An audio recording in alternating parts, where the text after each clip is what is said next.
Yeah, hi everyone. It's been really interesting to follow this discussion because there's a lot of similar points between what's happening in France and what's happening in the US, especially on what the government and universities are saying about the pro-Palestinian protesters, uh, saying that we're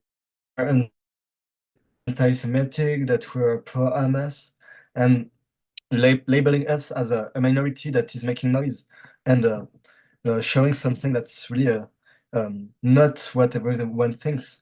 But as the moment there's been occupations and blockades of campuses, the entire population is watching towards universities, and there's like a gasp of air for people to talk finally about Palestine in France. And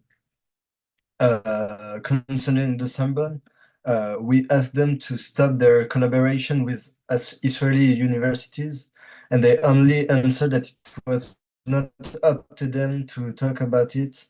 And we have this, but we have also repression, not as much as, uh, on the justice point and from police. There's a lot of political figures that has been arrested for terrorism apology. Any speech is seen as terrorist apology in France, and so the moment there's an occupation, they send the police to dismantle it. And for example, last Friday there's been 25 campuses on the sole day of Friday that were occupied by students, and there's a fear of that this movement can be larger than it is actually, and it's really similar to what's happening in Italy, Belgium, Germany, England, and Switzerland. There's mass mobilization of students around Europe, and I think this repression is linked to the fear of this government because um, it reminds them of what, as the last person talked, what happened in 1968 and during the Vietnam War, where there was a vast youth movement worldwide.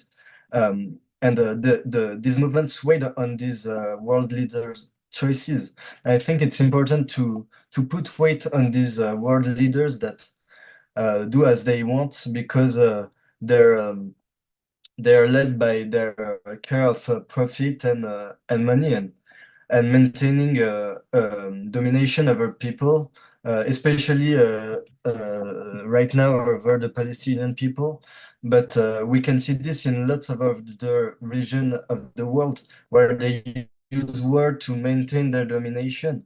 And I think capitalism holds war within itself to keep its power.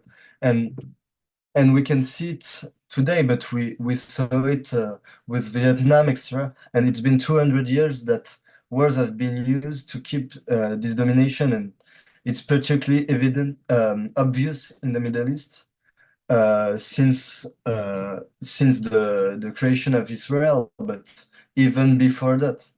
And what I think is interesting is in the mobilization is in France is that this mobilization contests the foreign policy of France, but also its inside policies, which is a reactionary and racist policies against migrants, against workers from all over the country.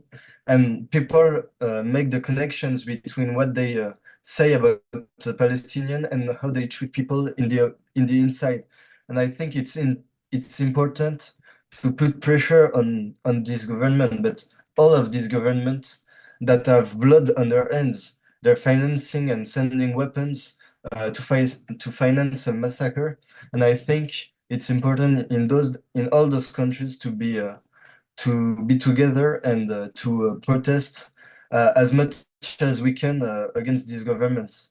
And we can see that all of these governments are widely unpopular, especially in France, but also in the Middle East, in Egypt, even in Israel. We can see a lot of protests in Tel Aviv, where Netanyahu is criticized and ceasefire is asked.